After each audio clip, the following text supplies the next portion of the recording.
I think this debate is in the wrong direction. This debate is about the quantity of work.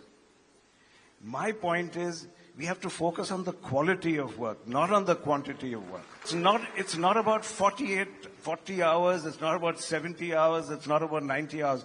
What output are you doing even if it's 10 hours? If you're not spending time at home, if you're not spending time with friends, if you're not reading, if you don't have time to reflect, how will you bring the right inputs into making a decision? There's no such thing as a work-life balance. There is something where it's not about balancing two things. You make good decisions if you have a holistic life. Ask me what's the quality of my work. Don't ask me how many hours I work. There is a need for this conversation because, corporate leaders have created wealth and created millions of jobs in India. The young have their own understanding of how they want to lead their lives, and that is leading to a lot of debate as well. You may be aware about work-life balance, and there are prescriptions on 70-hour work weeks, 90-hour work weeks. How do you address something like that? What is your idea of this balance, and how much is too much? I said, ऐसे audience में, this सवाल ये तो आना ही है आज. कोई ना कोई मुझे पूछेगा इस सवाल.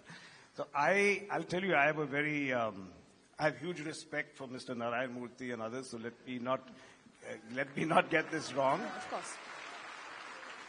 But I have to say something. I think this debate is in the wrong direction, because this debate is about the quantity of work.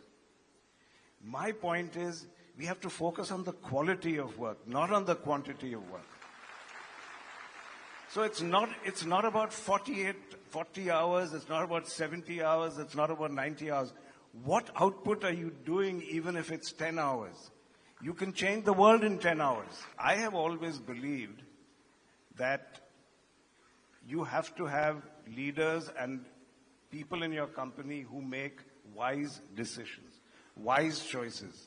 So the question is, which kind of mind makes the right choices and right decisions? And I think a mind that is exposed to holistic thinking, that is open to inputs from around the world, that's why I'm such a votary of liberal arts.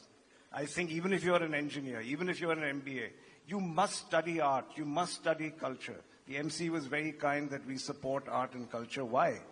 Why am I making shareholders pay for that? Because I think you make better decisions when you have a whole brain.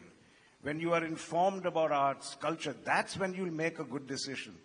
If you're not spending time at home, if you're not spending time with friends, if you're not reading, if you don't have time to reflect, how will you bring the right inputs into making a decision?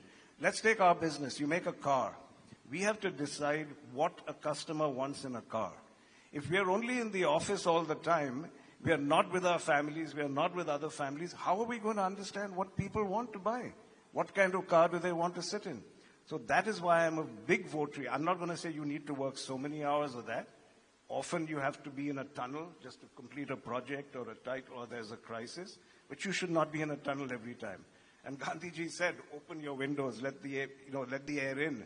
So I definitely think there's no such thing as a work-life balance. There is something where it's not about balancing two things. You make good decisions if you have a holistic life, and you cannot be in a tunnel all the time.